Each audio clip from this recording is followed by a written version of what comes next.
Ya. Bueno, ahora voy a explicar el músculo deltoides, el músculo anterior, medial y posterior. En las fibras anteriores, su origen es extremidad acromial de la clavícula y las fibras laterales es acromión de la escápula y la fibra posterior es espina de la escápula.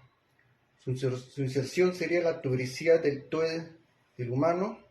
Su función sería flexión, rotan el brazo en el sentido medial y, y la, y la función del brazo en la artícula del hombro, y extienden y rotan lateralmente en el brazo de la altura de la articulación del hombro. Bueno, ahora voy a explicar el músculo de la fosa escapular. Su origen sería en la fosa escapular de la escápula. Su inserción sería el tubérculo del menor del húmero. Su función sería rotar el brazo sentido medial, por ejemplo, medial, la articulación del hombro. Es todo. Ahora voy a explicar el músculo coracobraquial. Su origen sería la apófisis coracoides de la escápula. Su inserción sería parte media de la superficie medial del húmero. Y su función sería flexión y aduce el brazo de apertura de la articulación del hombro. Gracias. Ahora voy a explicar el músculo del radón mayor. Su origen sería el ángulo inferior de la escápula.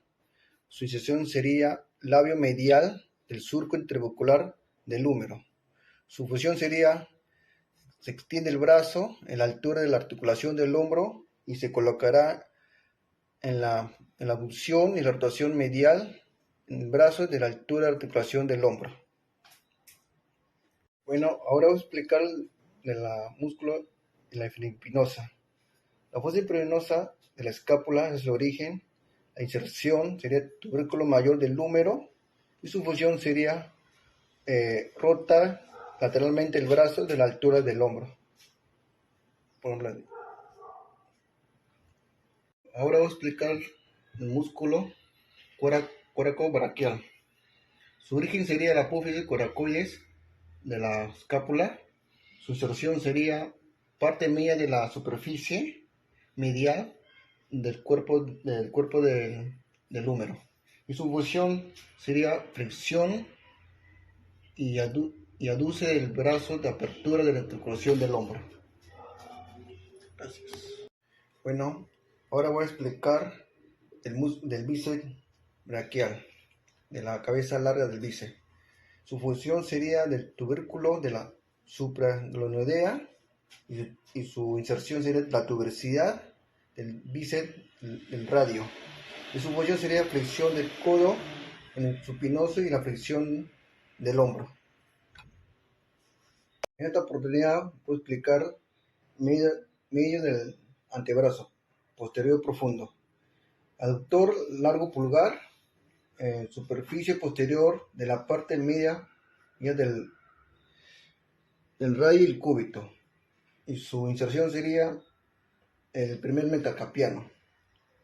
Y su función sería abduce, extiende el pulgar y aduce la mano. Y ahora voy a explicar del braquiorradial. Su origen sería superficie anterior del distal humeral. Inserción sería de la apófisis esteloide del radio. Y su función sería flexión del codo y supina y promo. Y el tríceps braquial contiene 3 cabezas, de larga, lateral y medial. Su origen sería el tubérculo infragloideo, superficie posterogloteral del húmero y superficie posterior del húmero. Y el olecrano. Y su función sería extiende el codo y del hombro. Y el cacaneo sería el epicóndilo externo del húmero, el olecrano, porción superior del cúbito y extensión del codo. Y ahora el flexor de la superficie de los dedos Su origen sería epicóndilo interno del húmero y apófisis coronoidal. Su inserción sería falange medial del codo del dedo y su función sería flexión de la falange media de cada dedo. Bueno, pues ahora voy a explicar el músculo de la supraespinoso. Su origen sería la fosa subespinosa de la escápula. Su inserción sería el tubérculo mayor del húmero y su función sería ayuda al músculo deltoides a reducir el brazo de la altura de articulación del hombro. Aducción.